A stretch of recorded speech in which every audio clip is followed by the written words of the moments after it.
Hopi! Vamos lá, meu aluno e minha aluna. Voltando ao nosso estudo de poderes administrativos, vamos falar agora do poder disciplinar. Esse poder é um pouquinho mais fácil, eu diria, né? É mais fácil de lembrar para que ele serve. Aqui, meu câmera, para de se cutucar e de se coçar. Meu câmera tá cheio de faniquito aqui, só porque o assunto hoje é poderes. Olha lá. O poder disciplinar é aquele instrumento que permite à administração aplicar sanção ou penalidade. Isso mesmo. A gente viu que os poderes são instrumentos e esse é aquele que permite à administração aplicar penalidade. Sempre que a gente fala de poder disciplinar, você tem que lembrar quem é o sujeitinho que vai sofrer a sanção? Quem é aquele que pode sofrer uma sanção decorrente do uso do poder disciplinar? Você vai colocar aí sempre duas pessoas, o servidor público e um particular vinculado. Vamos lá. No caso do servidor público, nós falamos, o servidor público ele sofre uma sanção internamente, ou seja, no âmbito da administração pública. Imagine lá um servidor que cometa uma infração administrativa. A administração poderá aplicar a ele várias penalidades previstas em lei. Citei algumas aqui que estão na maior parte dos estatutos, né? Citamos aqui, por exemplo, advertência, suspensão, demissão, cassação de aposentadoria, destituição de função comissionada ou de cargo comissionado. Então percebam, as penalidades que o servidor sofre em razão do cometimento de faltas funcionais ou infrações administrativas, beleza? Então, pensei, apliquei uma suspensão no servidor. Qual poder eu exercitei? Poder disciplinar. Tranquilo até aqui? Agora, quem mais pode sofrer uma sanção decorrente do uso do poder disciplinar? Você já vai colocar assim no seu material, direto ao ponto, particular vinculado. Começamos por aqui. É um particular qualquer? Não é, senão não colocava essa caceta dessa palavra vinculado. Muito cuidado, porque mais à frente a gente vai falar do poder de polícia. E lá a gente vai ver que ele também serve para aplicar uma penalidade. E desde já, eu vou fazer com vocês aqui um paralelo para que vocês enxerguem e lá eu faço novamente, né? Aí lá eu vou desenhar bem bonitinho para ficar no seu material. Mas veja aqui, o que vem a ser um particular vinculado? Não é um particular qualquer, você já notou. É um particular, é aquele que possui um vínculo jurídico com a administração. Ou ainda, já apareceu em prova, é aquele que está sujeito à disciplina da administração. Como assim? Em algum momento da vida dele, ele se relacionou juridicamente com a administração e disse, eu aceito ser punido por você, administração, caso eu cometa alguma falta. Olha que interessante então, ele se relacionou juridicamente, ele possui esse vínculo com a administração porque ele quis. Em nenhum momento a administração obriga ele a se relacionar juridicamente com ela. E os exemplos que eu citei aqui, um particular que celebrou um contrato com a administração ou ainda um aluno de escola pública. Percebam? Olha que interessante. Um particular, ele vai ficar sujeito à disciplina da administração quando ele quiser. Ele vai lá, participa de uma licitação, por exemplo, para entregar um determinado produto. Vou entregar papel e caneta para a administração, maravilha. O papel e caneta vai ser entregue de forma parcelada. A administração exigiu lá 4 entregas ao longo do ano, porque ela não tem um grande almoxarifado para armazenar papel e caneta, ela consome muito. O particular se obriga a entregar nos termos que a administração estabeleceu no contrato. Imagine que ele descumpra aquele contrato, a administração aplique a ele uma pena prevista onde? No próprio contrato, no vínculo jurídico que ela estabeleceu, né, que o particular estabeleceu com a administração. A isso, então, nós falaremos, a aplicação dessa penalidade, nós falaremos que a administração, então, fez uso do poder disciplinar. Deu para pegar a ideia? Muito simples. Então, particular vinculado, o exemplo clássico que aparece em prova. Particular que celebrou o contrato com a administração. Bastou isso. E ele sofreu a penalidade, aplicou a sanção a ele, uso do poder disciplinar. Beleza? Tem um outro exemplo que a doutrina cita bastante, mas não aparecia muito em prova, mas apareceu recentemente aí, né, em algumas questões, então vale a pena você anotar também. A gente citou aqui o caso de um aluno de escola pública. Olha que interessante. O aluno de escola pública, ele não necessariamente celebra um contrato com a administração, mas ele possui um vínculo jurídico.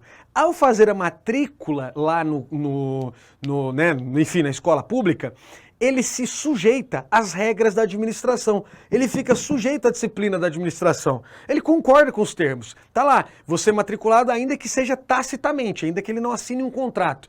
Ele vai lá e concorda. Por exemplo, aluno que colocar uma bomba no banheiro da escola, ele pode lá ser suspenso? Ele pode ser expulso? Pode. Suspensão, expulsão para este aluno, nós vamos pensar que isso é o quê?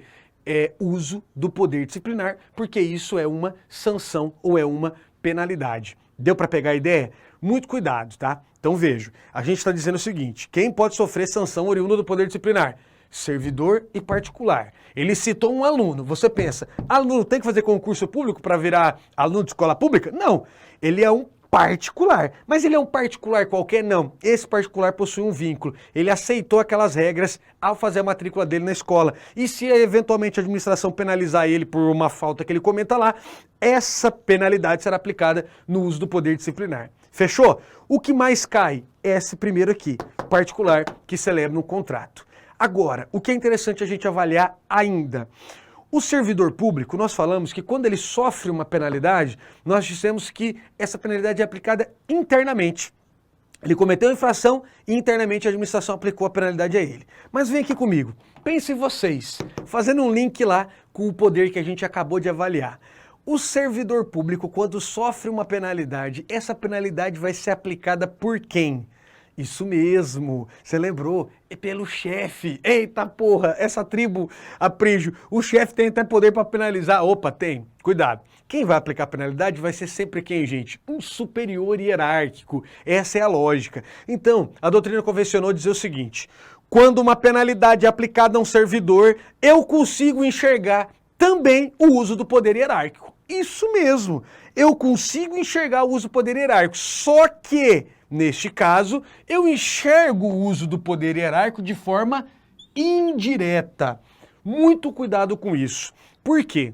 Esse assunto, quando for cobrado, se ele for cobrado na sua prova, a banca vai deixar muito claro. Apareceu o poder hierárquico de forma indireta. Então, de forma indireta, a gente coloca aqui, ó, poder hierárquico, ou ainda de forma mediata. Por quê? O simples aplicar a sanção. Apliquei a sanção, eu estou me referindo a quem, Aprígio? Eu estou me referindo ao poder disciplinar. Beleza? Então, apliquei sanção, poder disciplinar. Quero falar de poder hierárquico na aplicação de sanção. O que eu sou obrigado a fazer, eu banca? Falar que eu consigo enxergar ele indiretamente. Fechou? Por isso que você vai encontrar aí manuais, você não vai encontrar porque você não vai ficar pesquisando essa merda. Mas os manuais de direito administrativo vão dizer o seguinte, quando uma penalidade é aplicada a um servidor público, nós podemos dizer que neste caso, essa penalidade decorre da hierarquia que existe internamente na administração, beleza? Agora, um detalhe.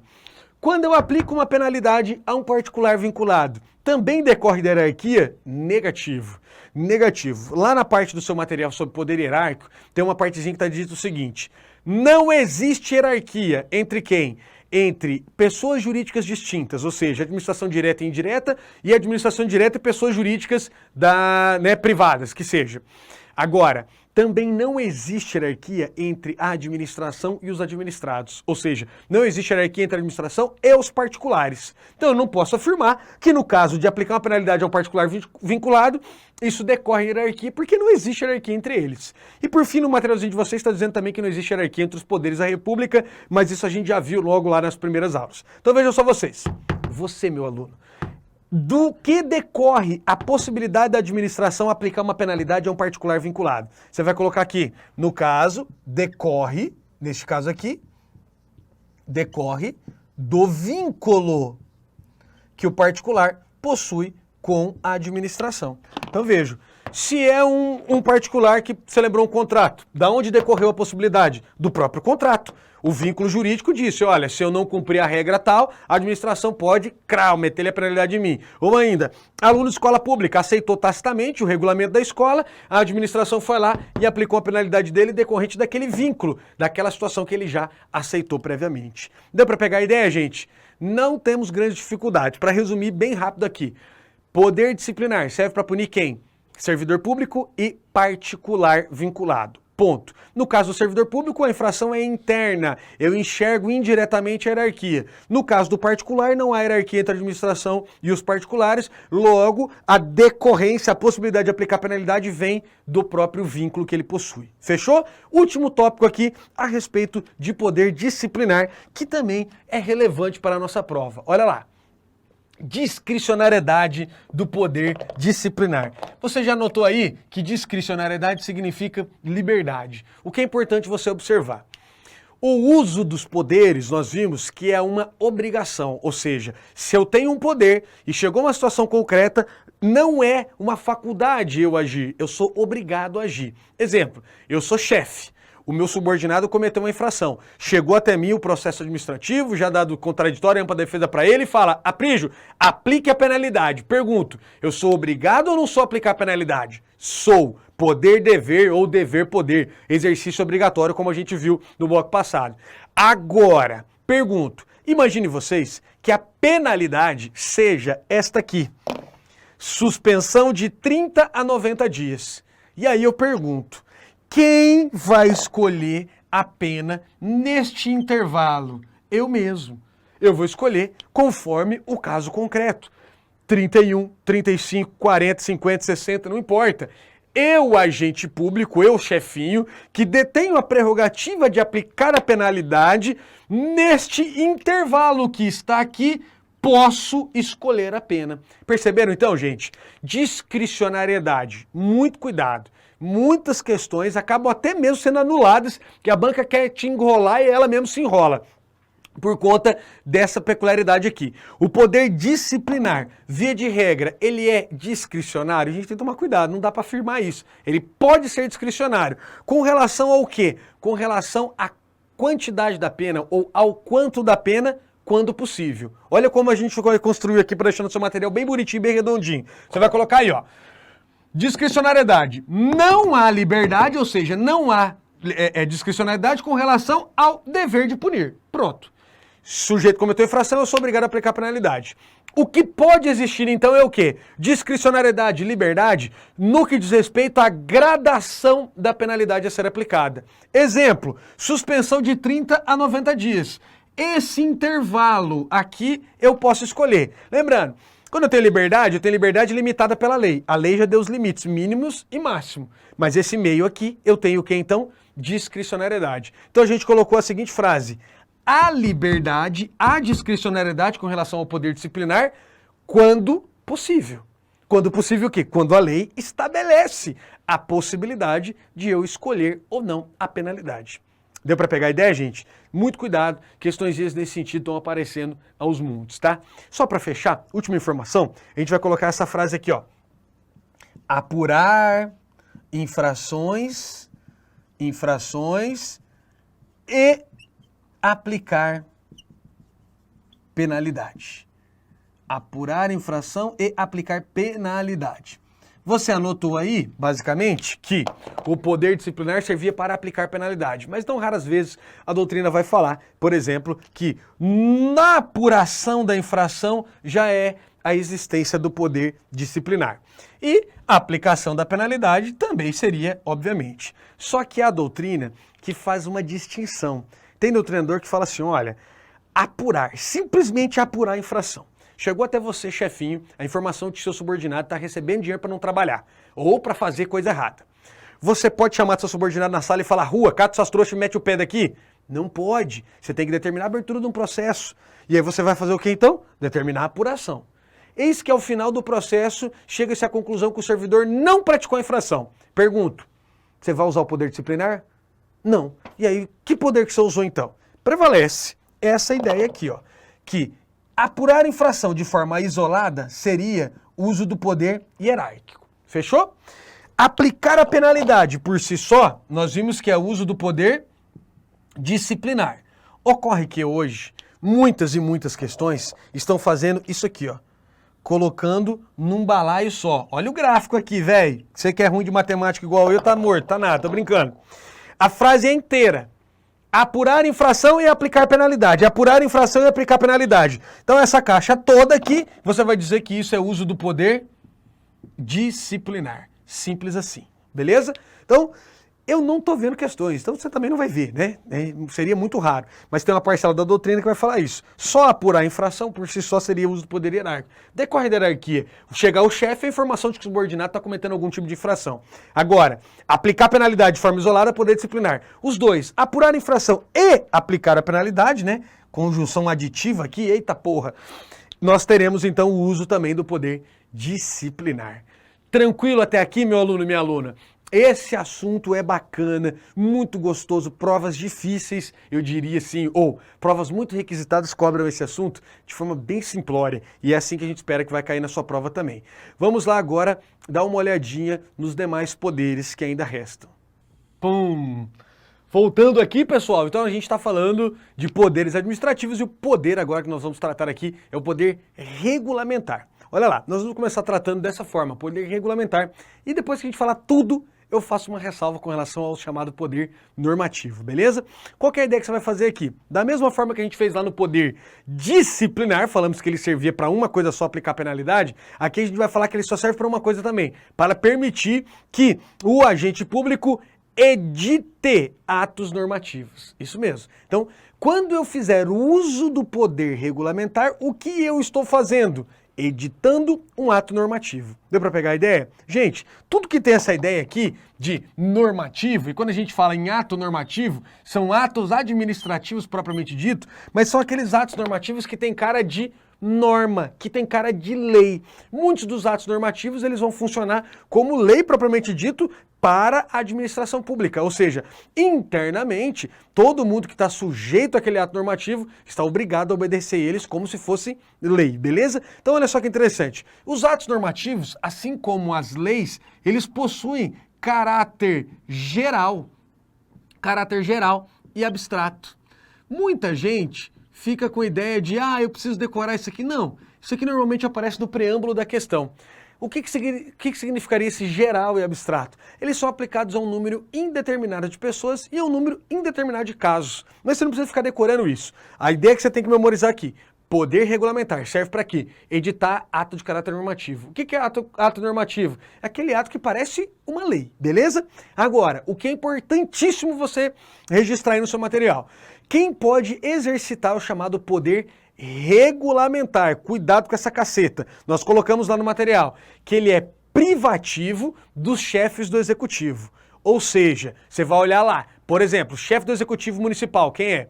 Prefeito. Chefe do executivo estadual, governador. Chefe do executivo federal, presidente da república. Ou seja, essas são as autoridades, esses são os agentes, ou são esses cargos que possuem essa prerrogativa, que deterão esse instrumento, beleza? Então, no uso desse instrumento, o que é importante você anotar, o que o chefe do executivo vai fazer quando ele utiliza esse instrumento, qual é a finalidade? Ele já sabemos, eu usei o instrumento, eu sou um chefe do executivo, o que eu estou fazendo?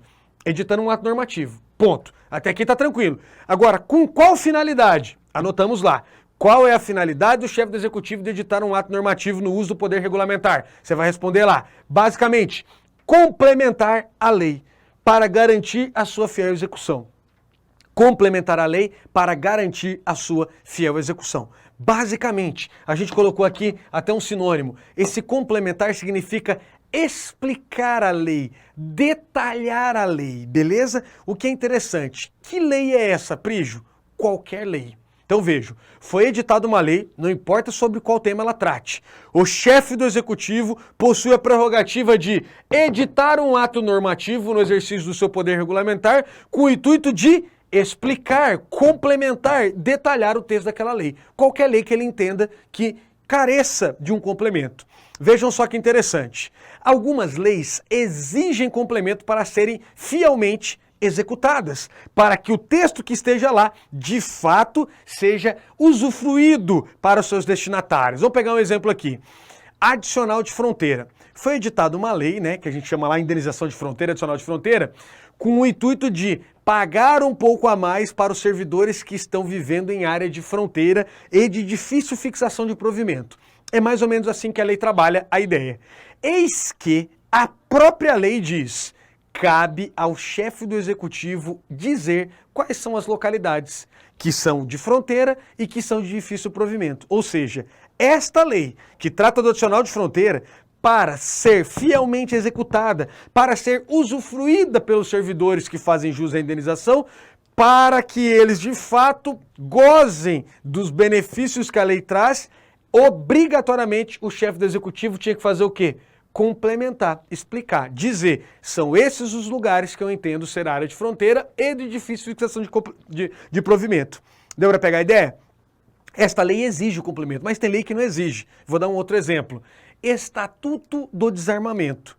O Estatuto do Desarmamento, né, ou simplesmente a lei que trata do porte e posse de arma de fogo, ela exige complementos para ser fiel. Exige não, perdão. Ela não exige diretamente complementos, mas sempre que entende necessário, o chefe do executivo vai lá e edita um complemento para esta lei.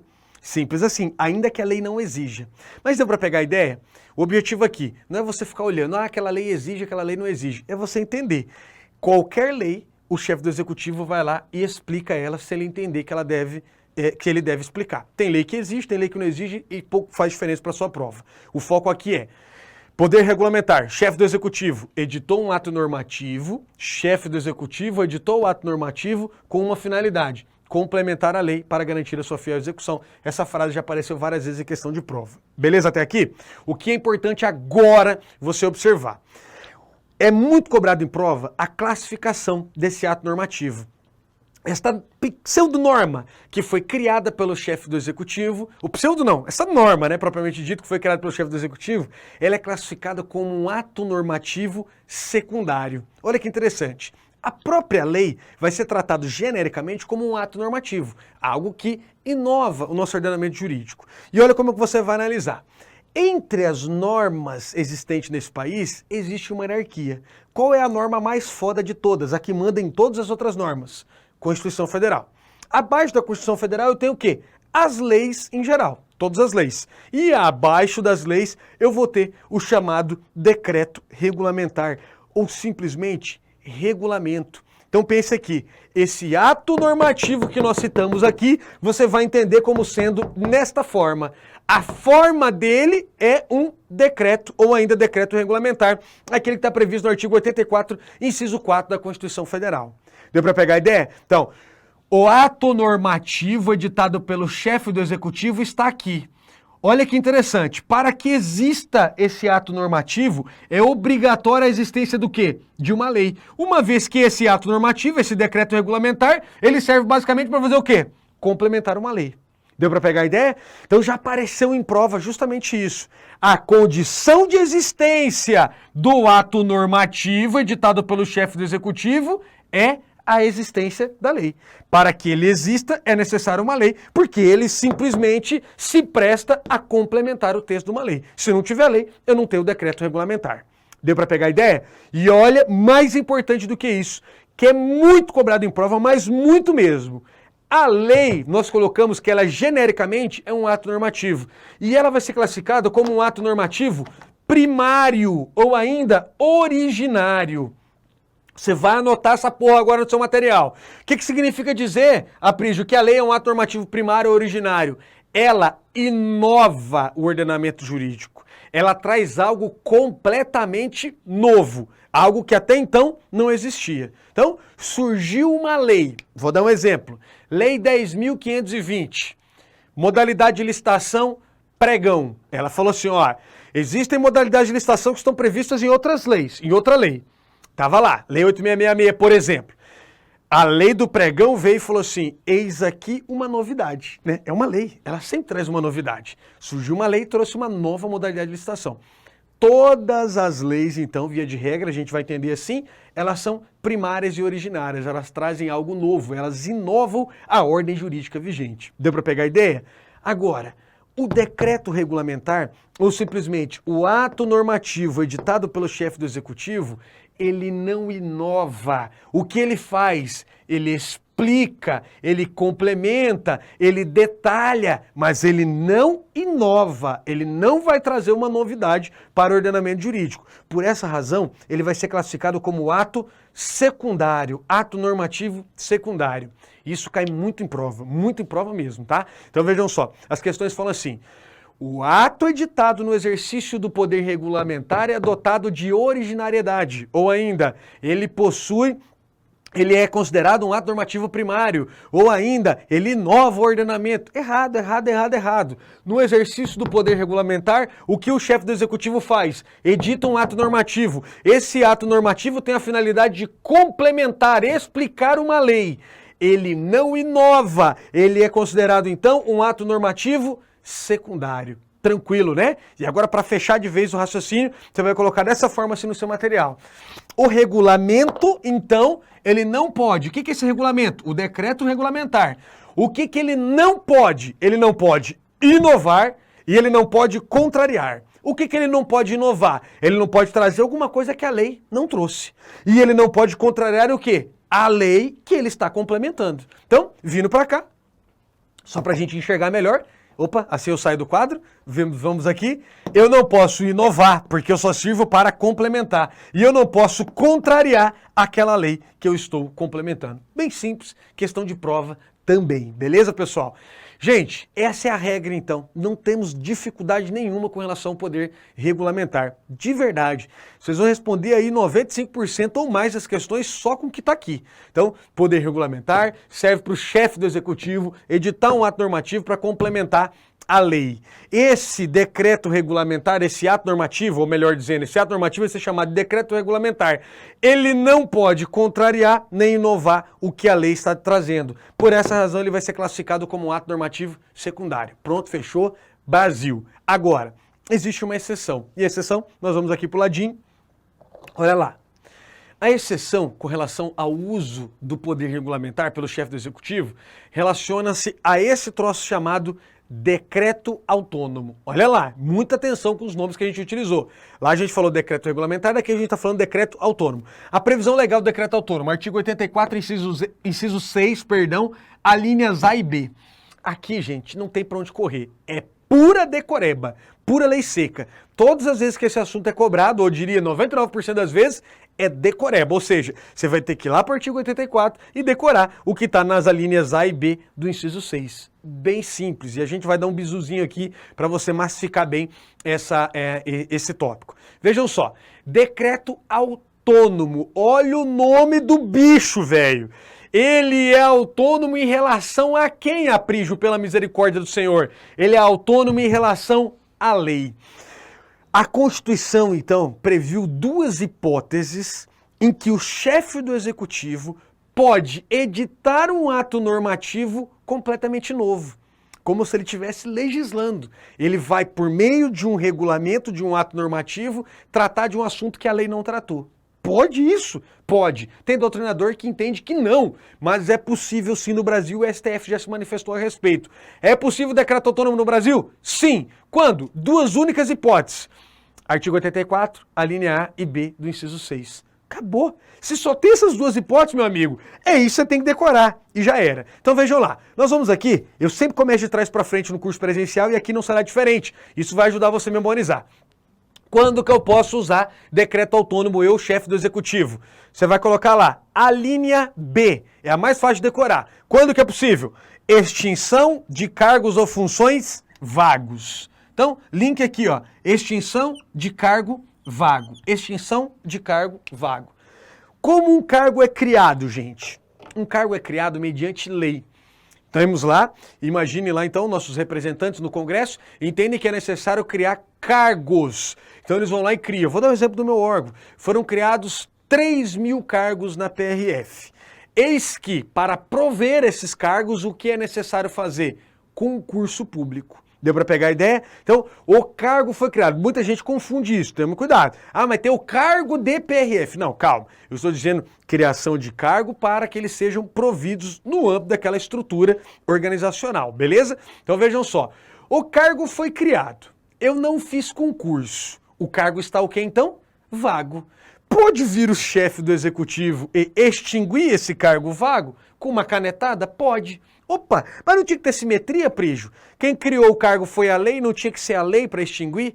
Teria que ser, mas excepcionalmente Neste caso, a Constituição autoriza que o chefe do Executivo promova a sua execução por si mesmo, sem que seja necessário a edição de uma nova lei. Deu para pegar a ideia? Então, bem simples. Extinção de cargo vago. Posso fazer por meio de decreto autônomo. Para fechar, qual é a última hipótese? Ou seja, só são duas. Quando também é possível a edição de decreto autônomo? A gente coloca lá, organização e funcionamento da administração quando não implicar aumento de despesa ou ainda criação ou extinção de órgãos públicos. Ai, caralho, Aprígio, eu não vou decorar. Se você pensar assim, você não vai. Se você pensar, eu vou decorar, pode ser que você decore. E aí é claro que é um trabalho seu, né, minha joia? Sentar nessa porra e decorar. Sabe uma maneira fácil de decorar isso aqui?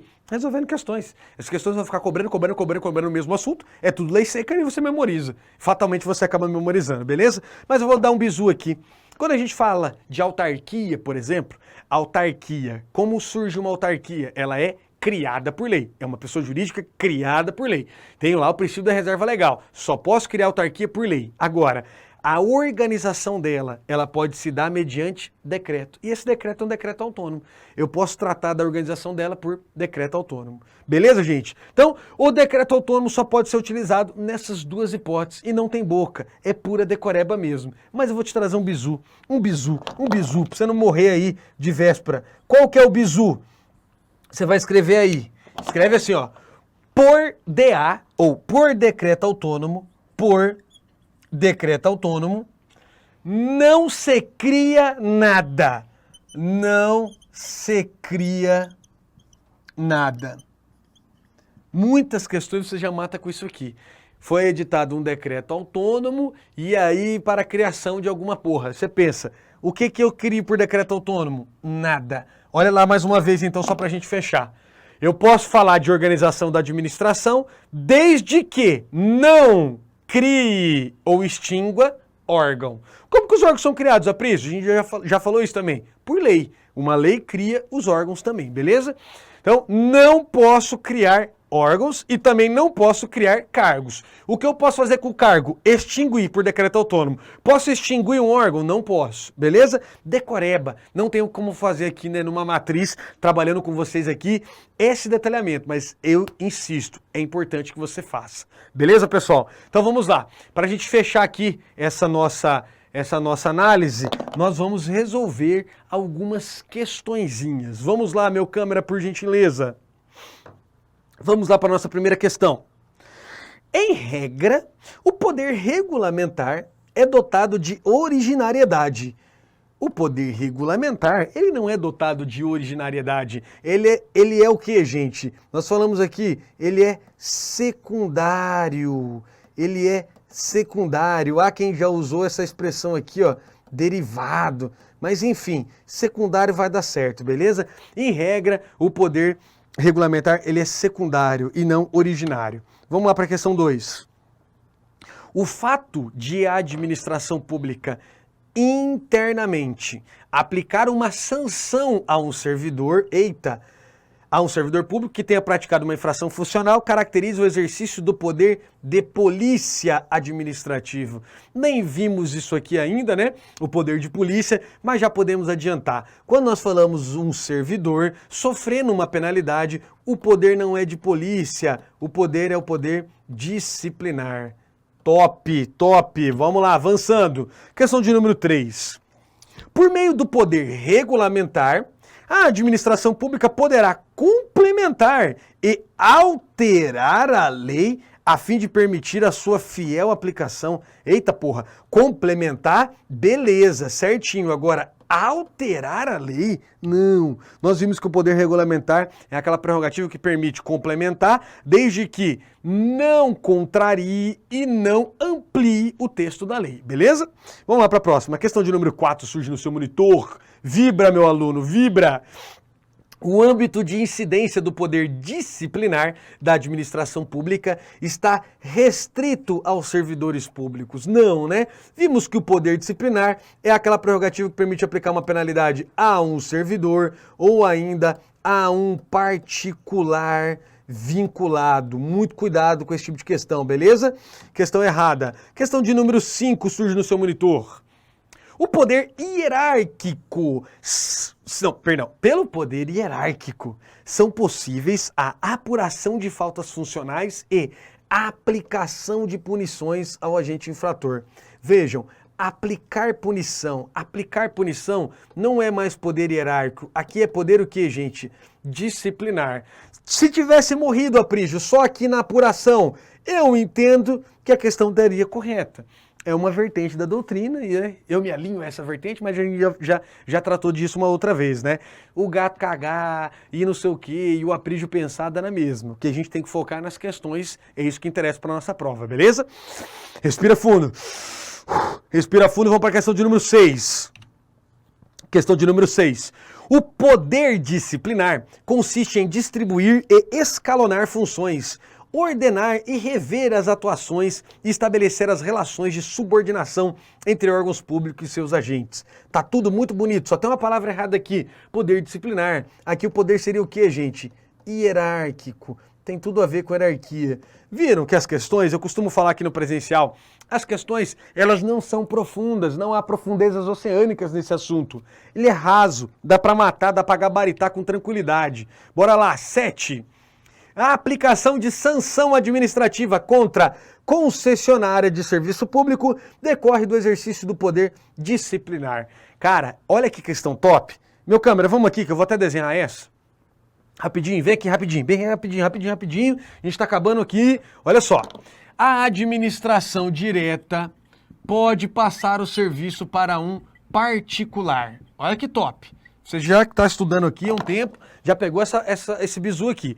A administração direta, ao passar o serviço ao particular, vai fazê-lo por meio de um fenômeno chamado descentralização administrativa, que nós chamamos de descentralização 2. Ou ainda, descentralização por delegação, ou ainda colaboração.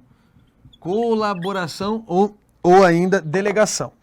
A administração vai passar o serviço para quais particulares? Vai ser uma concessionária, permissionária ou ainda uma autorizatária. No caso de concessionária e permissionária, a administração vai utilizar um contrato. Caralho, olha que top essa questão, velho. Essa questão caiu no concurso desejado por muitos, diga-se de passagem. Porra, eu tenho um particular que assinou um contrato com a administração. O nome desse particular, concessionária. Eu aplico uma penalidade a esse particular, isso é ou não é o uso do poder disciplinar? É o uso do poder disciplinar. Volta lá, meu câmera. Aí depois você olha isso com calma. Não, volta lá pro quadrinho, pode botar pro quadrinho, pro quadrinho não, pra lousa. Isso. A aplicação de sanção a uma concessionária. Percebam? Você tinha que ler aqui, ó. A partir de agora, escreva essa porra. O que é uma concessionária? Um particular vinculado. Em questões de atos administrativos já apareceu que concessionária é um particular em delegação. Tá correto também. Vai colocando esses sinônimos, vai construindo seu materialzinho, deixando ele mais bonito do que qualquer livro de doutrina que você já viu na vida. A letra é top, eu sei, não precisa ficar elogiando toda hora. Então, particular em delegação ou particular vinculado, beleza? Poder disciplinar, corretíssima questão. Questão de número 8. Constitui manifestação do poder disciplinar da administração a aplicação de sanção. Até aqui, maravilha. A sociedade empresarial no âmbito de contrato. Opa, sociedade empresarial, leia-se um particular vinculado por meio de um contrato. Correta questão. Questão de número 9, quase acabando. A prerrogativa da administração de impor sanções a seus servidores, independentemente de decisão judicial, decorre imediatamente, eita porra, do poder disciplinar e imediatamente do poder hierárquico. Misericórdia, a gente falou isso, né? Imediatamente é a mesma coisa que indiretamente. Indiretamente. E imediatamente é a mesma coisa que forma direta. E eu insisti para vocês, se a prova quiser falar, ela vai ter que falar. Quando eu falo do servidor, eu enxergo hierarquia indiretamente. Quando é um particular vinculado, não enxergo hierarquia nunca, beleza? O que eu vou enxergar lá? Um vínculo jurídico. Cuidado com essa caceta. Bora lá, questão de número 10. Segundo a CF, compete privativamente ao presidente da República dispor mediante decreto autônomo acerca da criação ou extinção de órgãos públicos. Eita, você já viu, né? Por DA não se cria nada. Falou criação, você já marca errado e fala, caralho, vai dar pra mim, Aprígio, eu sei, já deu. Você já está imbuído da ideia de passar, esse é o primeiro passo. Vamos lá, questão de número 11. Embora não tenha autorizado a edição de decreto autônomo de forma ampla e genérica, o Constituinte previu, em casos taxados na CF, a possibilidade de serem editados decretos como atos normativos primários, independentemente de lei. De fato, o decreto autônomo, a gente falou que ele vai ser considerado um ato normativo primário. Por quê? Porque ele não serve para complementar uma lei, ele serve para tratar de um assunto completamente novo, qual seja organização da administração ou ainda extinção de cargo vago. Um cuidado, olha a questão top para você revisar. O Constituinte, ele autorizou a possibilidade de decreto autônomo, mas não de forma ampla e genérica, né? Então ele coloca lá, ele autorizou, embora não tenha autorizado a edição de decreto autônomo de forma ampla e genérica, tá correta essa informação? O Constituinte previu em casos taxados. Quais são esses casos? A gente falou aqui, artigo 84, inciso 6, alíneas A e B. Então são somente esses dois casos. A possibilidade do decreto autônomo como ato normativo primário, correta questão. Questão no nível um pouquinho mais aprofundado, mas dava para matar com tranquilidade. Volta para mim, meu câmera. Fechamos aqui então os dois poderes, poder disciplinar, poder regulamentar. E no próximo bloco falaremos aqui a respeito de poder de polícia vinculado e discricionário. Até o próximo bloco.